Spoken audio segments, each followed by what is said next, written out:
हरे राम राम राम हरे हरे, हरे कृष्ण कृष्ण कृष्ण हरे हरे, हरे राम राम हरे हरे, हरे कृष्ण कृष्ण कृष्ण हरे हरे, हरे राम राम हरे हरे, हरे कृष्ण कृष्ण कृष्ण हरे हरे, हरे राम राम हरे हरे, हरे कृष्ण कृष्ण कृष्ण हरे हरे। गोपिका जीवनस्मरणं गोविंद गोविंद। श्रीमान् वेंकटनाथार्य कवितार्किककेसरी वेदांत आचार्यवर्यो मे सन्निधत्तां सदा हृदि। श्रीवासरङ्गपरकालमुनित्रयाप्तलक्ष्मात्मरक्षणिधि त्वयिगाघमान्तम् आचार्यभक्तिपरिपूतमनर्गशीलं गोपालदेशिकमुनिं गुरुमाश्रयामः। प्रेमप्रदानैकविचक्षणाभ्याम् अनन्यभक्तैः अभिवन्दिताभ्यां मदीयचित्तासनशोभिताभ्यां नमो नमः प्रेमिकपादुकाभ्याम्। जन्माद्यस्य यतोऽन्वयाधितरतश्चात्तेष्वभिज्ञस्वराट् तेने ब्रह्महृदाय आदिकवये मुह्यन्ति यत्सूरयः। तेजो वारिमृदां यथा विनिमयो यत्र त्रिसर्गो मृषा, धाम्ना स्वेन सदा निरस्तकुहकं सत्यं परं धीमहि। धर्मप्रोज्झितकैतवोऽत्र परमो निर्मत्सराणां सदा, वेद्यं वास्तवमत्र वस्तु शिवदं तापत्रयोन्मूलनं। श्रीमद्भागवते महामुनिकृते किं वा परैरीश्वरः, सद्यो हृद्यवरुध्यदेत्र कृतिभिः शुश्रूषुभिः तत्क्षणात्। निगमकल्पतरोर्गलितं फलं शुकमुखात् अमृतद्रवसंयुतं, पिबत भागवतं रसमालयं मुहुरहो रसिका भुवि भावुकाः। यं प्रव्रजन्तमनुपेदमपेदकृत्यं, द्वैपायनो विरहकातर आजुहाव। पुत्रेति तन्मयतया तरवोऽभिनेदुः तं सर्वभूतहृदयं मुनिमानतोऽस्मि। यस्मानुभावमखिलश्रुतिसारमेकम् अध्यात्मदीपमतितितीर्षतां तमोऽन्धं, संसारिणां करुणयाः पुराणगुह्यं तं व्याससूनुम् उपयामि गुरुं मुनीनां। नारायणं नमस्कृत्य नरं चैव नरोत्तमं, देवीं सरस्वतीं व्यासं ततो जयमुदीरयेत्। कृष्णाय वासुदेवाय देवकीनन्दनाय च नन्दगोपकुमाराय गोविन्दाय नमो नमः। नामसङ्कीर्तनं यस्य सर्वपापप्रणाशनं, प्रणामो दुःखशमनः तं नमामि हरिं परम्।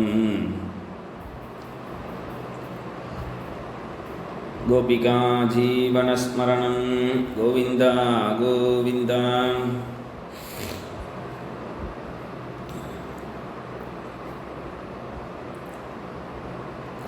स्वायंभुव मनु சதரூபை இவர்களுடைய வம்சத்தை தான் சப்தமஸ்கந்த பரியந்தம் சொல்ல போறார். மனு வம்சத்தவர்களே உலகம் பூரா அரசாட்சி பண்ணினா என்று புராணங்கள் சொல்றது. மனு வம்சத்தவர்கள் அப்படின்னும் பொழுது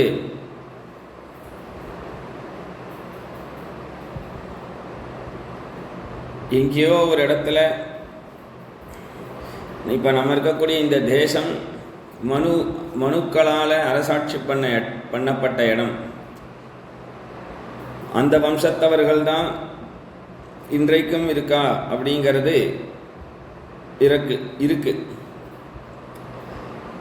நம்ம தேசத்தில் மட்டும் இல்லை, தேசாந்திரத்தில் கூட மனு வம்சத்தவர்களுடைய அரசாட்சி தான் இருந்திருக்குன்னு புராணம் சொல்றது.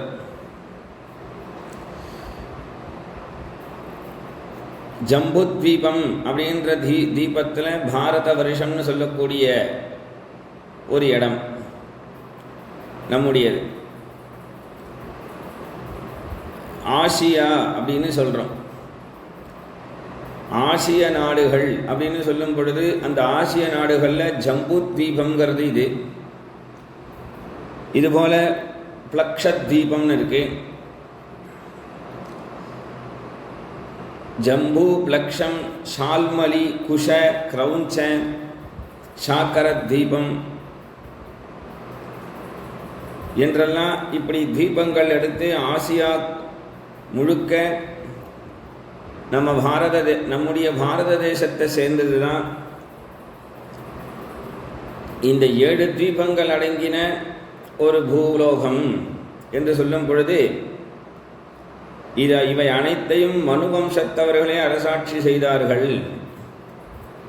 அந்தந்த தேசத்திலையும் ஆரிய சம்ஸ்கிருதம் ஆங்காங்கு இருந்திருக்கு. இப்போ நாம் என்ன பாஷைகள் பேசுகிறோமோ அந்த பாஷைகளுக்கெல்லாம் இந்த பாஷைகள் எல்லாம் சம்ஸ்கிருதத்திலேருந்து வந்தது தான் அப்படிங்கிறதுக்கு பிரமாணமும் உண்டு, நிரூபணம் பண்ணலாம். இப்போ நாம் தமிழ் அப்படின்னு சொல்கிறோம்.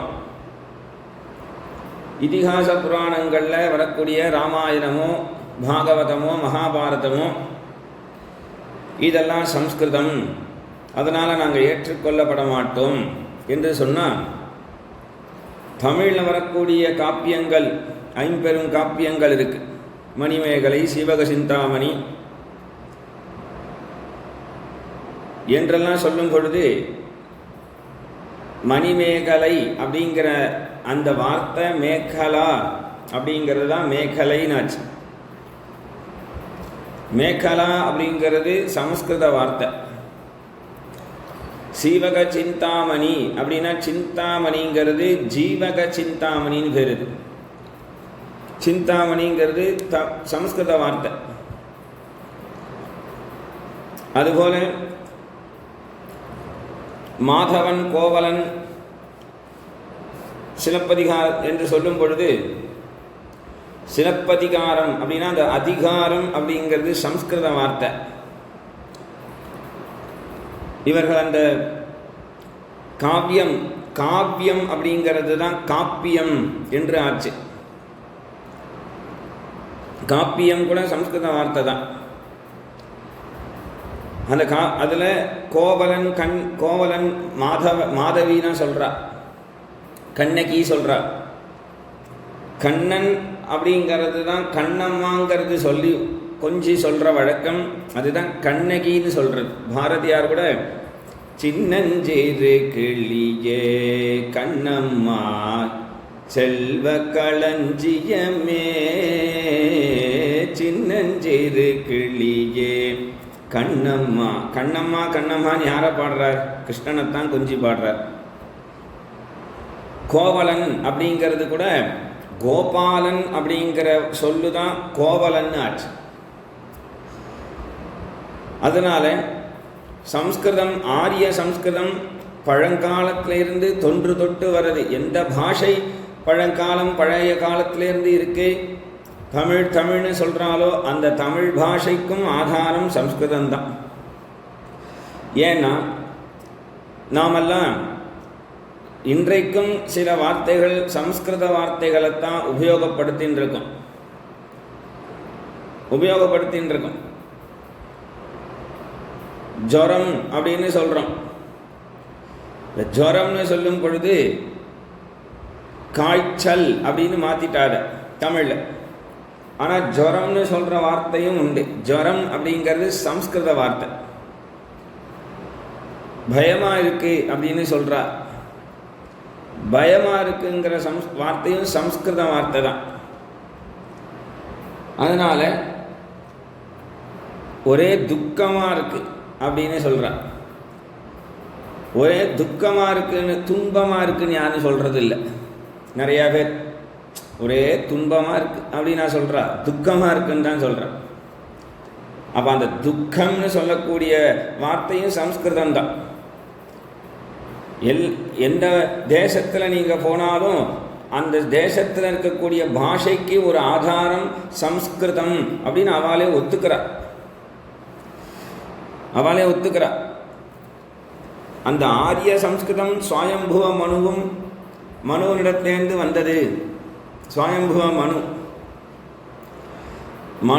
மனுவனுடைய அரசாட்சி ஆரிய சம்ஸ்கிருதம் தான் என்று சொல்லப்படுறது.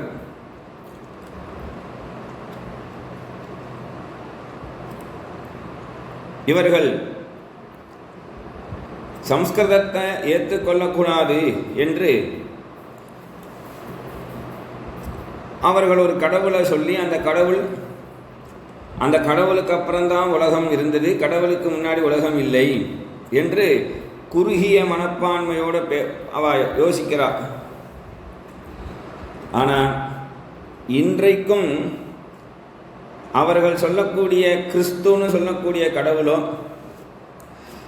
அவர்களுக்கு முன்னாடி அப்படின்னு ஒரு யுகம் இருக்கு. அவர்களுக்கு முன்னாடி இருந்த உலகம் இல்லாமல் இல்லை. ஏன்னா இப்போ எப்படி நம்ம கண்ணுக்கு முன்னாடி ஒரு உலகம் தெரியறதோ அதுபோல நமக்கு இந்த உலகம் எப்படி தெரியறதோ அதுபோல இதுக்கு முன்னாடி உலகம் உண்டு. நமக்கு முன்னாடி உலகம் இல்லை அப்படின்னு சொல்ல முடியாது. கண்ணை மூடின்ட்டு உலகமே அழிஞ்சு போயிடுத்து என்று சொல்ல முடியாது. கண்ணை மூடின்னு இருக்கிறதுனால உலகம் அழிஞ்செடுத்து என்றோ, கண்ணை திறந்துட்டு இருக்கிறதுனால உலகம் இருக்கு என்றோ சொல்ல முடியாது. நாம் கண்ணை மூடினாலும் திறந்தாலும் உலகம் இருந்துட்டு தான் இருக்கு.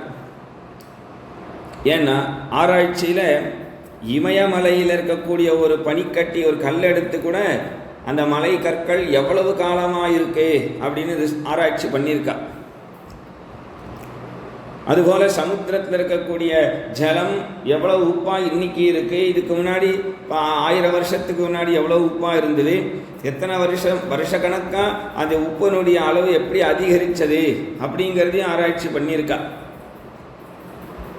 அப்போ அதுபோல் இவெல்லாம் ஆராய்ச்சி பண்ணி இவர்களுக்கு பூமியில் கிடைக்கக்கூடிய புதையலும் கல்வெட்டு இதெல்லாம் வச்சு தான் இத்தனை காலமாக பூமி இருக்குன்னு சொல்கிறான். ஆனால் அதற்கும் முன்னாடி அவர்களுக்கு சில விஷயங்கள் எதுவும் கிடைக்காததுனால பூமி இதுக்கு முன்னாடி இருந்ததில்லை என்று அவர்கள் நிச்சயம் பண்ணிடுறார். ஆனால் அதற்கும் முன்னாடி சமுத்திரம் இருந்தது, ஆகாசம் இருக்குது, பூமி இருக்குது. அதற்கு முன்னாடி நமக்கு அது கிடைக்கலையே அப்படின்னு கவலைப்படணும். இதுக்கே இவ்வளவு விஷயங்கள் தெரியறதே, அப்போ இதுக்கு முன்னாடி உலகம் எப்படி இருந்திருக்கும் அப்படிங்கிறத பரந்த மனசோட நாம் பார்க்கணும் என்று சொல்கிறார்.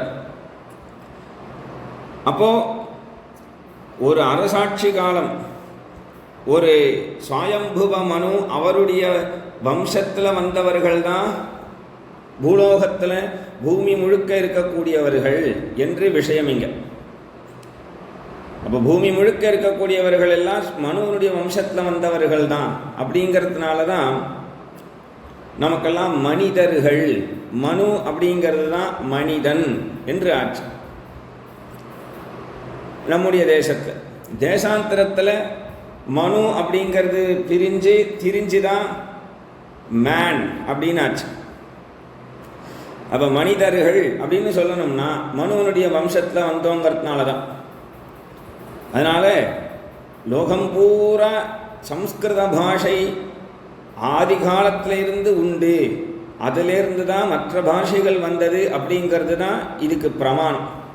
புராணமோ இதிகாசமோ விஷ்ணு புராணம் கூட அதை தான் சொல்கிறது. அப்படி சுவாயம்புவ மனுவனுடைய வம்சத்தில் ஏதோ 2000 வருஷம் இப்போ ஆயிருக்கு அப்படின்னு ஒரு கணக்கு சொல்கிறா. கணக்கு சொல்லும் பொழுது இன்றைக்கும் சில கல்வெட்டு, சில பூமியிலேருந்து சிலையோ ஏதோ ஒன்று கிடைச்சதுன்னா அதை ஆராய்ச்சி பண்ணி பார்க்கும் பொழுது இது ஒரு 20,000 வருஷம் இருந்திருக்கும் போல இருக்கேன், 30,000 வருஷத்துக்கு முன்னாடி இது இருந்தது போல இருக்கேன் இது 1,00,000 வருஷம், இது ஒரு 10 லட்சம் வருஷம் அப்படின்னு ஒரு கணக்கெல்லாம் எடுக்கிறார் ஆராய்ச்சியாளர்களே. அப்போ அதுக்கு முன்னாடி உலகம் இல்லைன்னு எப்படி சொல்ல முடியும்? அப்போ அதுக்கு முன்னாடி உலகம் இருந்திருக்கு. ஏன்னா ஒரு மனுவனுடைய அரசாட்சி காலம் நமக்கு இப்போ கலிகாலம் அப்படிங்கிறது ஒன்று தான் கண்ணுக்கு தென்படுறது. கலிகாலமே நமக்கு 4,00,000 சொச்ச வருஷம் இருக்கு என்று புராணம் சொல்கிறது. கலிகாலத்துக்கே அவ்வளவு வருஷம் அப்படின்னு சொல்லும் பொழுது அந்த கலிகாலத்துக்கு முன்னாடி துவாபர யுகம்னு ஒரு யுகம் இருக்கு, அதுக்கு முன்னாடி திரேதாயுகம்னு ஒன்று இருக்கு, அதற்கு முன்னாடி கிருதயுகம் என்று உலகம் தொன்று தொட்டா ஆதி காலத்தில் இருந்து இந்த 4 யுகங்களும் வந்து வந்து வந்து வந்து மறைஞ்சு மறைஞ்சு போகும்.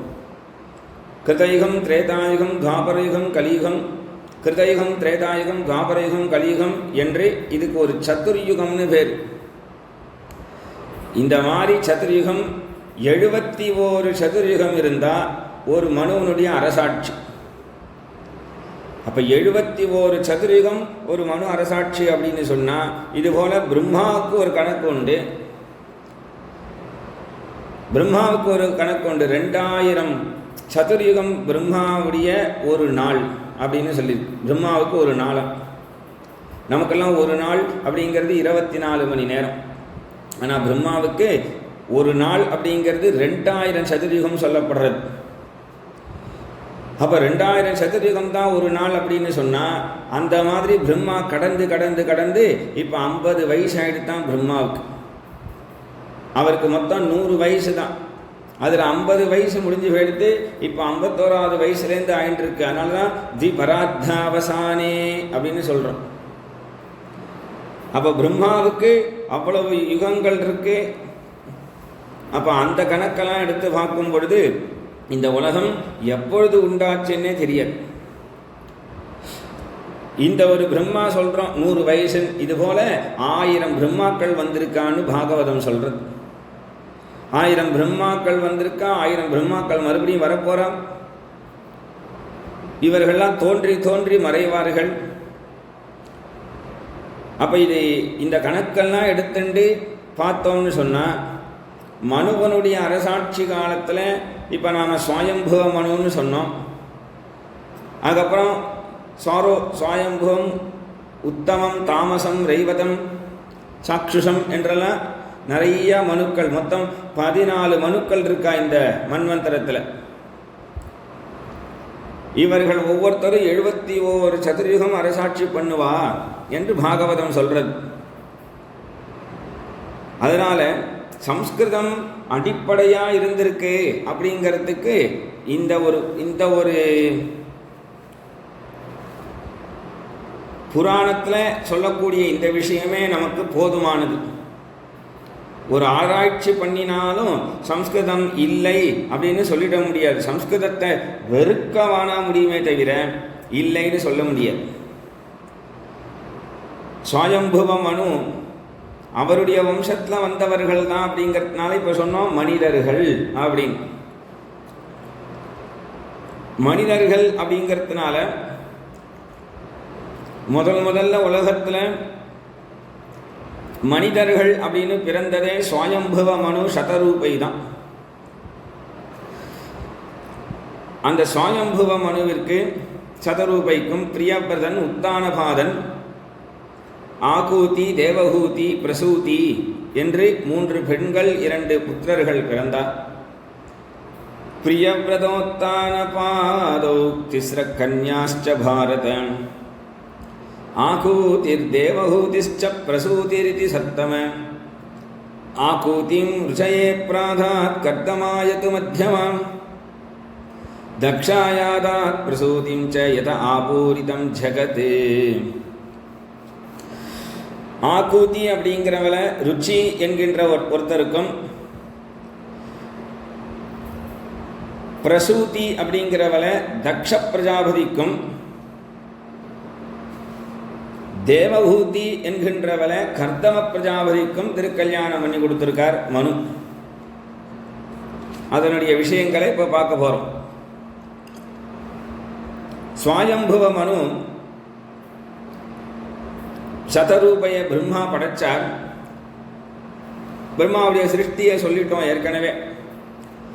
பிரம்மா அதன் பிறகு சனகாதிகளை படைச்சார், ஏகாவச ருத்ரர்களை படைச்சார், துவாதச ஆதித்யர்களை படைச்சார், 9 பிரஜாபதிகளை படைச்சார். அப்புறம் ஸ்வயம்புவ மனு சதரூபைன்னு ஒரு தம்பதியையே படைச்சார். ஒரு தம்பதியையே படைச்சார். இப்படி இவர்களெல்லாம் படைச்சு அந்த ஸ்வயம்புவ மனுவை பார்த்து, நீ பூமியை அரசாட்சி பண்ணணும், உன்னிடத்துல பூமியை ஒப்படைக்கிறேன், நீ பூமியை அரசாட்சி பண்ணிட்டு சிருஷ்டியை பண்ணு என்று சொன்னதும் ஸ்வயம்புவ மனு உலகம் பூரா பூமியை எங்கன்னு தேடுறாராம். லோகம் பூரா ஜலமயமா இருக்கு. பிரம்மாவனிடத்துல போய் முறையிட்டார், ஒரே ஜலமயமா இருக்கேன், நான் பூமி எங்க இருக்குன்னு எனக்கு தெரியலையே என்று சொல்ல, உடனே பிரம்மதேவன்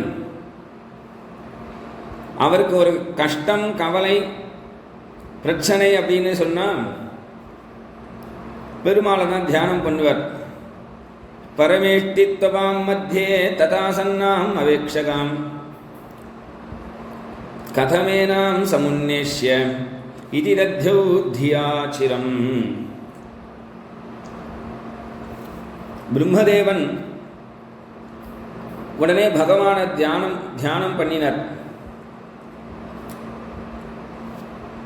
தியானம் பண்ணினா என்ன ஆயிடுத்துன்னா, பிரம்மதேவனுக்கு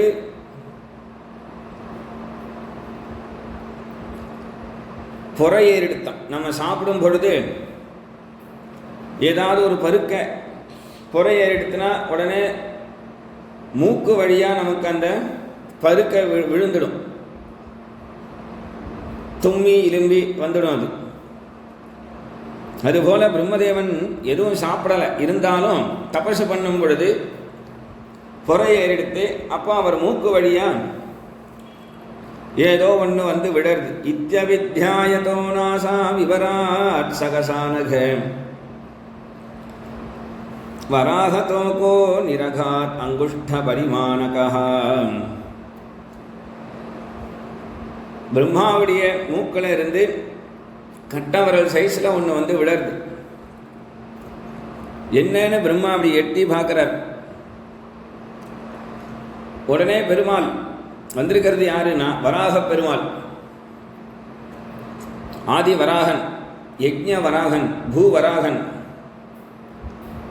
லக்ஷ்மி வராகன் என்று அந்த வராக பெருமாள் தோன்றினார் பன்றி உருவத்தில். அப்படி தோன்றி அடுத்த க்ஷணம் பிரம்மாவை அப்படி பார்க்கிறார். ஒரு உருன்னு சத்தம் போடுறார். அப்படி உருன்னு சத்தம் போடும் பொழுது பிரம்மாவுக்கு புரியலை. உடனே தன்னை புரியலையேன்னு நினைச்சு பெரிய ரூபம் அடுத்த க்ஷணம் எடுத்துட்டார். ஏன்னா அவருடைய உள்ளேருந்து வரும் பொழுது சின்ன ரூபத்தில் வந்தவர் அடுத்த க்ஷணம் தன்னை பெரியவராக ஆக்கின்றார். கஜமாத்திர பிரவருதே ததத்புதம் அபூன்மகத். பெரிய யானைவுடைய பெரிய ரூபத்தை எடுத்துட்டார் பன்றியா. அப்படி பன்றியா உருவம் எடுத்துண்டு நிசம்யதே கர்கரிதஸ்ஸகேத க்ஷயிஷ்ணுமாயாமய சூகரஸ்ய ஜனஸ்தபஹ சத்யநிவாசினஸ்தே த்ரிபிப் பவித்ரைர் முனயோ கிருணன் ஸ்ம. கர்கர்னு கர்ஜனை பண்ணிட்டு இருக்கார். அவருடைய கர்ஜனை பிரம்மதேவனுக்கு உடனே அப்புறம்தான் புரிஞ்சுது, பகவான் தான் வந்திருக்கான் தன்னுடைய கஷ்டத்தை நிவர்த்தி பண்ண. இப்போ சொன்ன மரீச்சி, அத்ரி, அங்கிரசன் சொல்லியிருக்கக்கூடிய முனிவர்கள்லாம் உடனே பெருமாளை ஸ்தோத்திரம், வேதத்தினால ஸ்தோத்திரம் பண்ணினா. ஜிதம் ஜிதம் தே அஜித யஜ்ஞ பாவன த்ரயீம் தனும் ஸ்வாம் பரிதுன்மதே நமஹ. யத்ரோமகர்தேஷ நிலில்யுரத்வராஹ தஸ்மை நமக்காரண சூகராயதே. ஜிதம் ஜிதம்னு பெருமாளை உனக்கு தான் வெற்றி, உனக்கு தான் வெற்றி என்று பெருமாளை வெற்றின்னு அவனை பாராட்டணும்.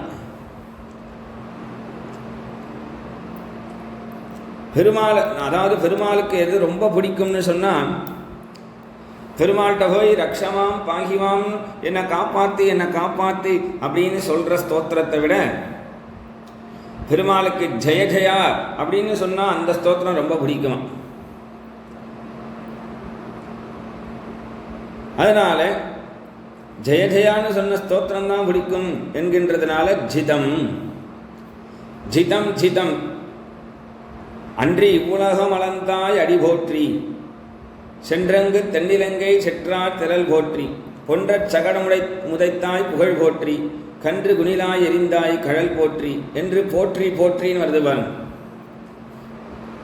பகவானை அப்படி அவனுடைய பராக்கிரமத்தையோ பகவானுடைய அழகையோ பகவானுடைய குணத்தையோ பகவானை பற்றி நாம் ஜெய ஜெயான்னு சொன்னாதான் பகவானுக்கே விருப்பமாக இருக்கு.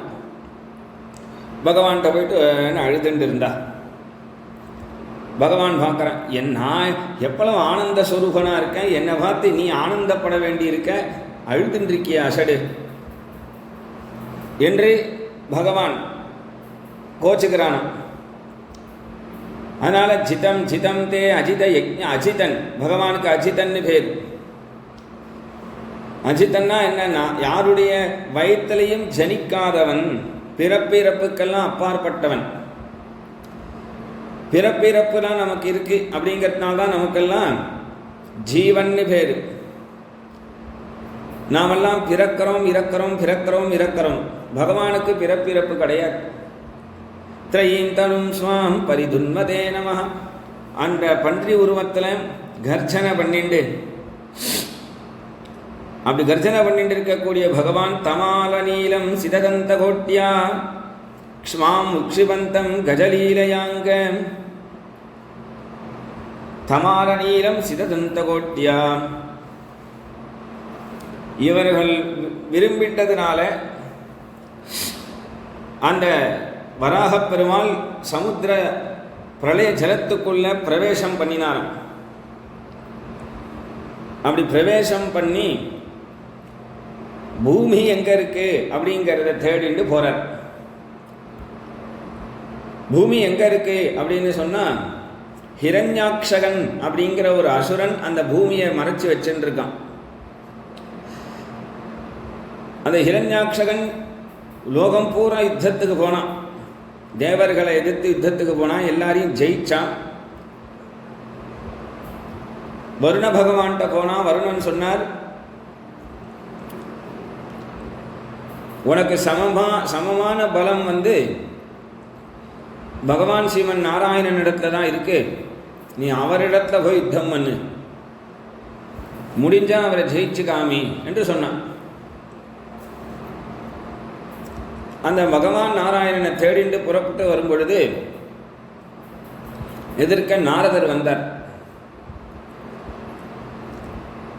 நாரதர் கையில் வீணையை வச்சுண்டு மீட்டிண்டு வரார். ஸ்ரீகிருஷ்ண கோவிந்த ஹரே முராரே ஹே நாத நாராயண வாசுதேவா. ஸ்ரீகிருஷ்ண கோவிந்த ஹரே முராரே ஹே நாத நாராயண வாசுதேவா. ஸ்ரீகிருஷ்ண கோவிந்த ஹரே முராரே ஹே நாத நாராயண வாசுதேவா என்று சதா சர்வகாலமும் பகவன் நாம சங்கீர்த்தனம் பண்றவர். அவர் நாமா சொல்லிண்டே வீணையை மீட்டுண்டு வரார். இப்படி மீட்டுண்டு வரார். இரண்யாட்சகன் இவர்தான் நாராயணன் நினைச்சு யுத்தத்தை ஆரம்பிக்கிறான். உடனே நாரதர், ஏன்பா என்னிடத்துல யுத்தம் பண்ற, உனக்கு என்ன கோபம், உனக்கு யுத்தம் பண்ணணும்னா நாராயணன் தான், நீ தானே நாராயணன். நான் நாராயணன் இல்லைப்பா, நானோ ஒரு சாதாரண பாகவதர். அப்ப நாராயணன் எங்க, நாராயணன் எங்கன்னு கேட்காத. சரி, நாராயணன் எப்படி இருப்பார், நாராயணன் எப்படி இருப்பாரா, அழகா இருப்பார். பார்க்க பார்க்க தெல்ல தெவிட்டாத ஒரு அழகு. அந்த அவருடைய அழகுக்கு எல்லா லோகங்களும் மயங்கி போயிடும். அப்பேற்பட்டவர் கவலைப்படாத, ஒன்றை தேடிண்டு அவரே வருவார்.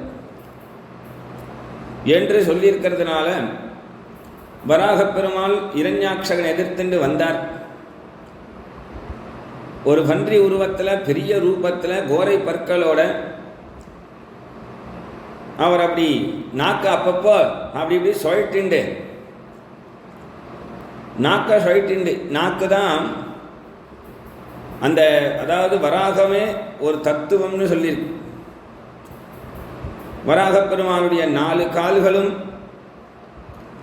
அத்வரியு ஹோதா உத்காயு பிரம்மான்னு சொல்லக்கூடிய யஜ்ஞத்தில் இருக்கக்கூடிய யஜ்ஞகுண்டத்தை சுற்றி இருக்கக்கூடிய 4 வைதீகர்கள். அந்த வராகப் பெருமாளுடைய சரீரத்தில் இருக்கக்கூடிய ரோமங்கள் தான் தர்பை. அந்த வராகப் பெருமாளுடைய அந்த நாக்கை சுழற்றுறது தான் அக்னி குண்டமா, அக்னியம். அக்னி எப்படி எதை போட்டாலும் கிரகிச்சு அதை பொசுக்கிடுறதோ அதுபோல இவர் நாக்குனாலே எல்லாத்தையும் உள்ளுக்குள்ள போட்டு கிரகிச்சுடுவார் என்று இந்த வராகப் பெருமாளை வச்சு சொல்றது இங்க தத்துவமா.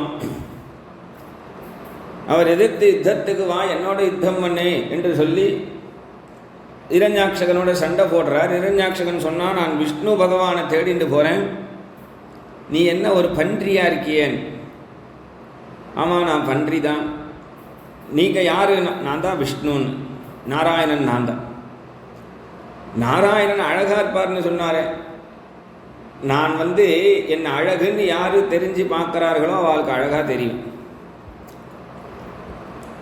இப்போ நான் ஏன் பன்றி மாதிரி இருக்கேன் அப்படின்னு நீ கேட்ட அப்படின்னா, உன்னுடைய குணம் எப்படி இருக்கோ அது போல தெரியுது.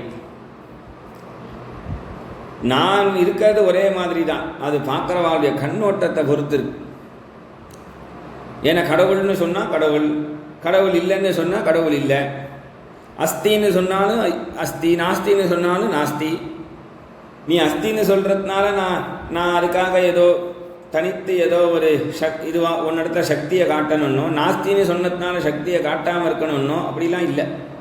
நானாக தான் இருக்கேன் என்று யுத்தம் பண்ண ஆரம்பித்தார். கதையால் ஓங்கி அவனுடைய மாரில் அடித்தார். கதி கலங்கி போனான். கதி கலங்கி போய் இவரோட தனித்து இப்படி யுத்தம் பண்ணுறது பூமியை வச்சுட்டு கஷ்டம் என்று நினச்சி அந்த பூமியை கீழே வச்சுட்டு யுத்தம் ஆரம்பித்தான். அதுதான் சமயம்னு வராகப் பெருமாள் பூமியை தன்னுடைய கோரை பற்களால் அப்படி எடுத்து தூக்கின்றார். அப்படி கோரை பற்களால் எடுத்து தூக்கின்றார். பூமியை தன்னுடைய மூக்குக்கும் கோரை பற்களுக்கும் இடையில வச்சுண்டார்.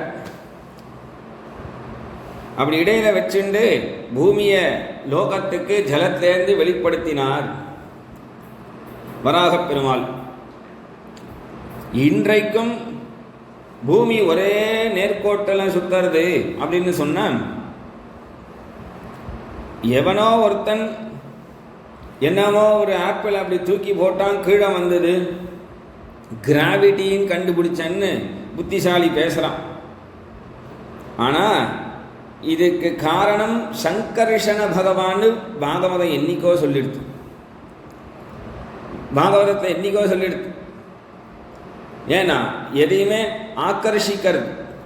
விஞ்ஞானிகள்லாம் சொல்கிறாளே, அந்தந்த கோளங்கள்லாம் கிரகங்கள் எல்லாமே வியாழன்னு சொல்கிறா, புதன்னு சொல்கிறாளே, இதெல்லாம் ஒரு ஏதோ ஒரு ஆக்கர்ஷண சக்தியில் தான் ஒரு அழகாக சுத்தின்னு இருக்காது. ஆக்கர்ஷண சக்தின்னு சொல்கிறாளே, அந்த ஆக்கர்ஷண சக்தி பகவான் தான் சர்வத்தையும் ஆக்கர்ஷணம் பண்ணுறார். அவரும் பூமியை பிடிச்சி வச்சுருக்கிறதுனால தான் பூமியில் எது போட்டாலும் கீழே வருது, ஆக்கர்ஷணமாக இருக்கு. அதனால தான் அந்த பெருமாளுக்கு சங்கர்ஷணன் என்று பேர். இன்றை வரைக்கும் பெருமாள் அந்த பூமியை ஆக்கர்ஷணம் பண்ணின்னு இருக்கார். வராக பெருமாளுக்கு அவர் கொஞ்சம் இன்னும் இவ்வளவு நாளாக பிடிச்சுட்டு இருக்கோம் இந்த பூமியை அப்படின்னு கொஞ்சம் அப்படி நிமிர்ந்து சோம்பல் முறிச்சாலோ பூமி அழிஞ்சு போயிடும். இல்லை கால் அடிக்கிறதுன்னு கொஞ்சம் குனிஞ்சிட்டாருன்னா பூமி ஜலத்துக்குள்ளே போயிடும். அப்படி ஒரு அடி பூமியை கீழையும் கொண்டு போகாமல் ஒரு அடி மேலேயும் கொண்டு போகாமல் இன்றைய வரைக்கும் பெருமாள் அதை பார்த்துட்டு இருக்கார். அப்பேற்பட்ட அந்த பெருமாள் சங்கர்ஷணன் என்று பேர், யஜ்ஞவராகன்னு பேர். யஜ்ஞத்தில் ஓடக்கூடிய ஆகுதி எல்லாத்தையும் அவர்தான், அந்த அவிர்வாகத்தில் எல்லாத்தையும் அவர்தான் ஸ்வீகரிக்கிறார். அந்த பூமாதேவியை தன்னுடைய கோரைப்பற்களில் வச்சுண்டு பூவராகனாக, யஜ்ஞவராகனாக, லக்ஷ்மி வராகனாக, ஆதி வராகனாக ஹிரண்யாக்ஷகனோட யுத்தம் பண்றார். இப்படி ஹிரண்யாக்ஷகனோட யுத்தம் பண்ணும் பொழுது காத்தாலேருந்து சாயங்காலம் வரைக்கும் யுத்தம் நடந்துருக்கு. ராத்திரி வந்துடுது. இப்படி ராத்திரி வந்ததும் கவலைப்பட்ட இந்த பிரம்மதேவன், இவன் அசுரனாச்சே ஹிரண்யாக்ஷகன்கிறவன், இந்த அசுரன் ராத்திரியான அசுரர்களுக்கெல்லாம் பலம் அதிகமாயிடுமே, பெருமாள் இதை தெரிஞ்சுக்காம யுத்தம் பண்றாரே என்று நினைச்சார்.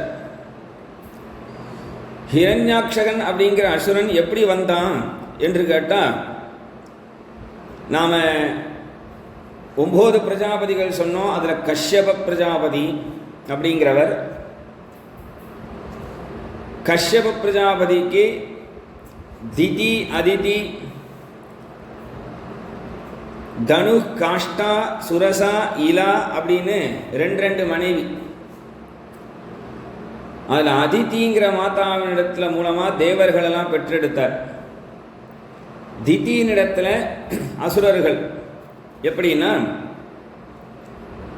ஒரு நாள் சாயங்கால நேரம் சந்தியா காலத்தில் அனுஷ்டானம் பண்ண போகிற நேரத்தில் திதி மாதா மன்மதனால பீடிக்கப்பட்டு கஷ்யபரிடத்தில் தனக்கு இந்த சமயம் ஒரு புத்திரன் வேணும் அப்படின்னு கேட்குறார். அப்போ கஷ்யபர் சொல்கிறார், இந்த நேரத்திலலாம் நாம் சம்போகம் பண்ணக்கூடாது. இந்த நேரத்தில் சம்போகம் பண்ணால் அசுர குழந்தை தான் பிறக்கும். மேலும் இப்போ ஆகாசத்தில் தேவர்கள்லாம் சஞ்சாரம் பண்ணுவார், சிவபெருமான் சஞ்சாரம் பண்ணுவார். நாம் இந்த நேரத்தில் இப்படி இருந்தோம்னா சபிச்சுட்டு போயிடுவார் ஒன்று. நான் சொல்கிறத கேளு என்று திதி மாதாவுக்கு உபதேசம் பண்ணுறார். என்ன உபதேசம் பண்ணாலும் அவை எனக்கு இந்த க்ஷணம் இந்த ஆசையை அடைஞ்சே ஆகணும் என்று பிடிவாதம். சரி, பகவத் சங்கல்பம் அப்படின்னு சொல்லி திதி மாதாவோட சேர்ந்துட்டார். அப்போ அவர் சேர்ந்து அதன் பிறகு சொன்னார், உன் பிடிவாதத்தினால என்னுடைய அனுஷ்டானத்தை விட வேண்டிய நிலைமை வந்தது, உனக்கு அசுர குழந்தைகள் தான் பிறப்பா அப்படின்னு சாபம் கொடுத்தார். உடனே அவள் அதற்கு பரவாயில்ல, இந்த அசுர குழந்தைகள் பிறந்தாலும் அந்த அவர்கள் எப்படி மடிவார்கள் சொல்லுங்கன்னு. அசுர குழந்தைகள் பிறந்தாலும் பகவான் ஸ்ரீமன் நாராயணன் திருக்கரத்தினால தான் அவர்களுக்கு மரணம் உண்டாகும். உனக்கு அசுர குழந்தைகள் பிறந்தாலும் ஆனால் உனக்கு வரக்கூடிய பேரன் பரம பாகவதோத்தமனா நாராயணனுடைய பக்தனா இருப்பான், பிரகலாதன்ற பெயர்ல என்கின்றதையும் சொல்லிட்டார். திதி மாதாவுக்கு சந்தோஷம். அப்படி வந்தவன் தான், அந்த திதி மாதாவுக்கு வந்தவன் தான் ஹிரண்யாக்ஷகன் இரண்யகசிபு அப்படின்னு. அந்த ஹிரண்யாக்ஷகன் தான் ஹிரண்யகசிபுவினுடைய தம்பி. பிறக்கும் பொழுதே மகாபலசாலியா பிறந்தது. அசுர சக்தி இருக்கிறதுனால அந்த அசுர பலத்தோடு தான் இந்த காரியங்கள்லாம் பண்ணினான். அதனால் பெருமாளிடத்தில் யுத்தத்துக்கு வந்தான். அசுரர்களுக்கு இரவு ஆனால் இரவு அதிகரிக்க அதிகரிக்க பலம் ஜாஸ்தி ஆகிடும். அதனால தான் நாம் சில பாராயணத்தையோ பூஜைகளையோ ராத்திரியில் பண்ணக்கூடாது, சந்தியா காலத்துக்கு அப்புறம் பண்ணக்கூடாது அப்படின்னு ஏன் சொல்கிறோம்னா, அது அசுரர்களுக்கு பலமாக போயிடும் நாம் பண்ணுற ஸ்தோத்திரங்கள்லாம்.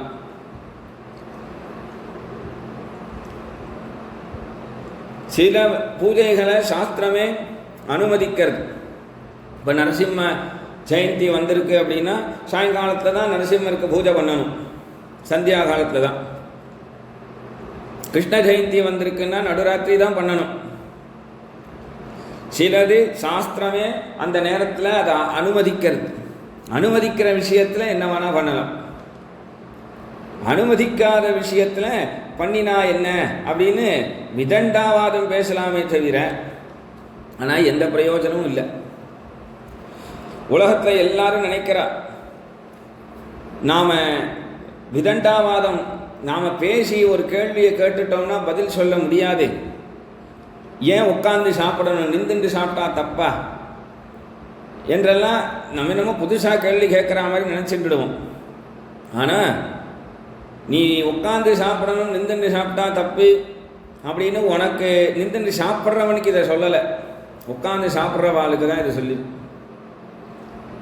இதை கேள்வி கேட்கறதுனால இந்த கேள்விக்கு ஏதோ மடத்தனமாக அந்த காலத்தில் பண்ணிட்டா அப்படின்னு நாம் கேள்வி கேட்டதுனால நம்ம என்னமோ பெரிய புத்திசாலியான்னு நினச்சின்ற கூட. எந்த ஒரு விஷயமே கேள்வி கேட்கறதுக்கு முன்னாடி அதை முதல்ல நாம் அண்டர்கோ பண்ணியிருக்கணும். அது உள்ளே போய் நாம் 1 வருஷமோ 2 வருஷமோ இருந்து பார்த்துருக்கணும்.